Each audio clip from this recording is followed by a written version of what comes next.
Hello viewers, this is Say-La-Vee, and today we are going to be doing another Pathfinder build number 2, the Tower Medic. The idea behind this build is that we are going to be a rough and tumble combatant that can manage himself both offensively, defensively, and be a strong support on the field, utilizing his tower shield and his ability to heal his allies in a few different ways. So without further ado, let's get into the second build on the channel here. Now, starting off with level 1 things, we have to do our ancestry. And ancestry, as the image before kind of alluded to, we will be choosing human, specifically versatile heritage human. We gain those boring things as initial proficiencies on the right, and we are going to place our 2 free boosts in strength and constitution. For languages, we are going to be taking Common, and then that extra language from Human, we are going to be taking Dwarven because of our background, which we'll get to. For traits, we have the standard Human and Humanoid, and then our versatile Human feat, the general feat we take, is going to be none other than Adopted Ancestry, picking Dwarf. We will get to that further in class, but I feel like our character here has spent a lot of time learning from the dwarves, and that is why we have the B Laborer background. Now, Laborer here is going to give us a wonderful skill feat, but first let's see what our boosts are going to go into. Out of the Strength and Constitution, we will be choosing Strength, and we will also be boosting our Wisdom, because we are going to want that for our Medicine and Nature checks. The feat that we get, of course, is Heavy Hauler, increasing our encumbrance and our maximum bulk numbers by 2, which, being a tower shield fighter, that's basically carrying around a free tower shield because we don't need to worry about that bulk. For skills that we get out of Laborer, we get Athletics and Labor Lore, which will conflict with our C, or class, of Fighter. Fighter typically gives you Athletics or Acrobatics, but we'll get to the skills here in a minute. Looking at our advancement table, we need to cover a few things before we can get to the final level of the build today, level 5. Our key attribute as a fighter, we get to choose between Strength or Dexterity, and we will be choosing Strength, bringing us to a total of +3 at the moment. For initial proficiencies, we have these fun things over on the left, but more importantly, the +10 Constitution hit points per level. We are going to be a very chunky guy by the end of this. Not any more chunky than any other fighter, but it will definitely be helpful when attacks sneak their way around our massive shield. For our ancestry feat, we will be taking out of that Dwarven ancestry the Unburdened Iron, meaning that all of our speed penalties are reduced by 5 whenever we get one. And the Tower Shield has a speed penalty of -5. So, again, just like the Hefty Hauler, we are basically carrying around a free Tower Shield.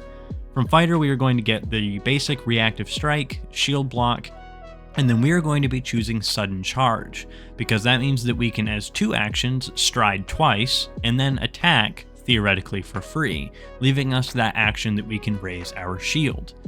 Now, covering our skills, we get 3 plus our intelligence, which we don't have one, but we will vitally take Nature and Medicine. Nature specifically for primal spells, because we will be seeing at level 2 what we need that primal spell for. And then, of course, the Acrobatics is the other option from Fighter, and then I'm just taking Survival because why not? And then for our 4 free attribute boosts, we are going to make our final stat spread go 4, 1, 2, 0, 2, 0. Moving on now to level 2, there are a couple of things that we would like to hit. Playing this character on my table, I would be using some variant rules, one of which being the gradual attribute boosts, getting us the bonus to strength right here at level 2, and then also the +1 strikes or +1 weapon potency from the automatic bonus progression variant rule. And I won't explain that every level, but I will tell you what I choose at those. Of course, here at level 2, we get a fighter feat, which we are actually taking the Bastion Dedication out of the new Player Core 2, granting us the reactive shield feat from fighter, so we don't have to take it on our main class. What this means is that we get to raise a shield as a reaction whenever we get hit. However, this is unfortunate for us because we cannot take cover behind the tower shield as a reaction. Our skill feat here, we are going to be taking Trick Magical Item, and this is why that we needed the nature proficiency, because we will be needing to trick magical wands and scrolls into healing our allies for us. At level 3, we are going to increase our wisdom to +3, and we also get a +1 skill potency, which we will be adding to that nature. We get a fighter feature here of bravery, increasing our will saves up to expert, and then successes against fear effects are increased to critical successes. Finally, out of bravery, we reduce all of our frightened conditions whenever we get them by 1. So more often than not, you can avoid demoralize. When it comes to our general feat here at level 3, we will be taking Fleet to bring our speed up to 30, meaning that we can run around 30 feet on a singular action, or 60 if we are utilizing that sudden charge with our tower shield. And then our skill increase, of course, is going in nature, giving us at level 3 a +10 to trick those magical scrolls and wands. At level 4, we are going to be increasing our constitution to +3, and then we also get our +1 devastating attacks here, meaning that all of our weapon attacks are treated as striking weapons, doing an extra die of damage. Fighter feat here, we are going to be taking again from Bastion Dedication the Disarming Block level 4 feat, which allows us to attempt to disarm as a free action whenever we use the Shield Block reaction.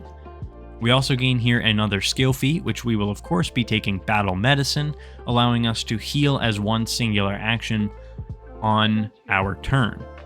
If we were to bring this build to level 6, I would most certainly be taking Natural Medicine so we could utilize the higher bonus that we have in that skill. And finally, moving to level 5, we place our last boost in Dexterity, we gain a +1 Armor Potency boost, bringing our AC up by 1, and another Ancestry feat in the form of Sense Allies. What this does is it allows us to sense allies that are undetected within 60 feet, bringing them down to just hidden, and then also changing the 11 flat check to 5. So all undetected allies are theoretically just concealed to us, so we can hit them easier with all of our healing abilities from a range. Finally, from Fighter at level 5, we get the Weapon Mastery ability, and we will be choosing shields, of course. This gives us the critical specialization effect that we can knock things back 5 feet whenever we hit them, and of course it also brings our proficiency in shield weapons up to Master.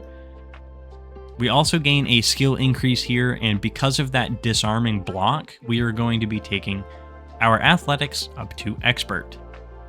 So, some final things to go over before we get to the end of this build. Gear.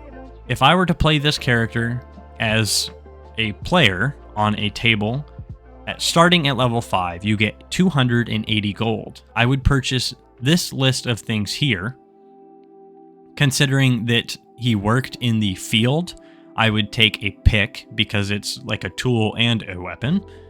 Then, of course, we take a spike-covered tower shield with a reinforcement rune, granting us a higher hardness and much better HP, a breastplate for our AC, considering our +2 dexterity, a healer's toolkit for that battle medicine, 2 wands, one of Fleet Step and the other of Heal, so we can bring our 30 movement speed up to 60, and then Sudden Charge is now 120 feet of movement. So if someone is down and they need to be healed, we can get there.